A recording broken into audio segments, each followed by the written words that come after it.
નમસ્કાર મિત્રો, જય હિન્દ। હું છું ડીની ચૌધરી। ફરી એકવાર આપ સર્વેનું સ્વાગત છે આપ સૌની સહિયારી યુટ્યુબ ચેનલ ડીઆર અપડેટમાં। તો મિત્રો, આ વિડીયોમાં ખાસ વાત કરીશું કે આંગણવાડી કાર્યકર અને તેડાગરના પગાર ધોરણમાં વધારો કરવા બાબતે છેલ્લા ઘણા સમયથી મિત્રો આંદોલન ચાલી રહ્યું છે।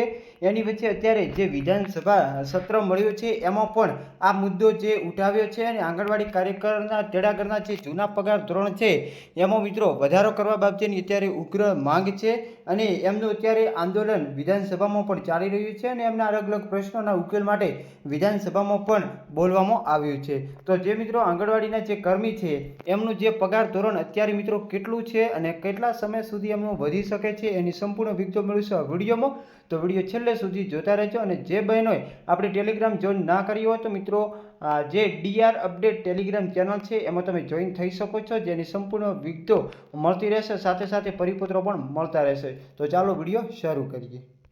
તો વાત કરવામાં આવે મિત્રો પરિપત્ર, તો રાજ્યના આંગણવાડી કાર્યકર તેડાગરના માનદ વેતનમાં વધારો કરવા બાબતેનો મહિલા અને બાળ વિકાસ વિભાગ ગુજરાત સરકારનો ઓફિશિયલ પરિપત્ર છે અને આ પરિપત્ર મિત્રો છેલ્લો પરિપત્ર જે પગાર ધોરણ વધારો થયો હતો 29/9/2022 રોજનો પરિપત્ર છે એ વખતે અમને જાહેર કર્યું હતું ને એ વખતે જે આંગણવાડીના જે પગાર ધોરણમાં વધારો પણ કરવામાં આવ્યો હતો। તો વાત કરવામાં આવે તો 1/10/2022 રોજ એમને નવું પગાર ધોરણ મળ્યું હતું, જેમાં આંગણવાડી કાર્યકરનો 7,800 જેટલો પગાર હતો અને એમાં જે રાજ્ય સરકાર દ્વારા 2200નો વધારો કરી અને પૂરેપૂરા 10,000 કરવામાં આવ્યા હતા। એના પછી આંગણવાડી તેડાગરનો 3,950 હતો, જ્યારે એમાં 1,550નો વધારો કરી અને 5500 રૂપિયા પગાર ધોરણ કરવામાં આવ્યું હતું। એના પછી આગળ વાત કરવામાં આવે તો જે મિની આંગણવાડી કાર્યકરની જગ્યાએ આંગણવાડી કાર્યકરમાં ફેરવાતો એમનો પગાર 4,400 હતો અને એમાં સૌથી વધારે 5,600નો વધારો કરી એમનો પણ 10,000 પગાર ધોરણ વધારો કરવામાં આવ્યો હતો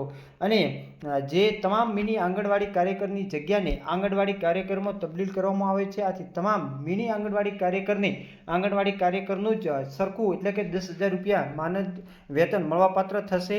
આ માટે થનાર ખર્ચની નાણાકીય જોગવાઈ બજેટ જોગવાઈની મર્યાદામાં પણ જે અંદાજપત્રમાં એમની જોગવાઈ કરવામાં આવી હતી અને આ પરિપત્ર મિત્રો તમને ખાસ જણાવી દઉં કે 20/9/2022 રોજ છે અને 1/10/2022થી એમને આ પગાર ધોરણ મળવાપાત્ર થયો હતો।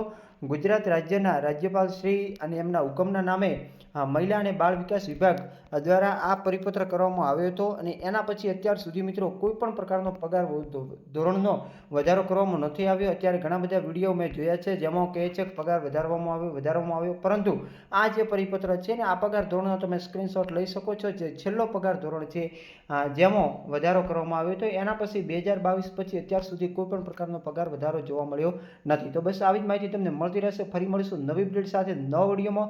ત્યાં સુધી જય હિન્દ, જય ભારત। Thanks for watching.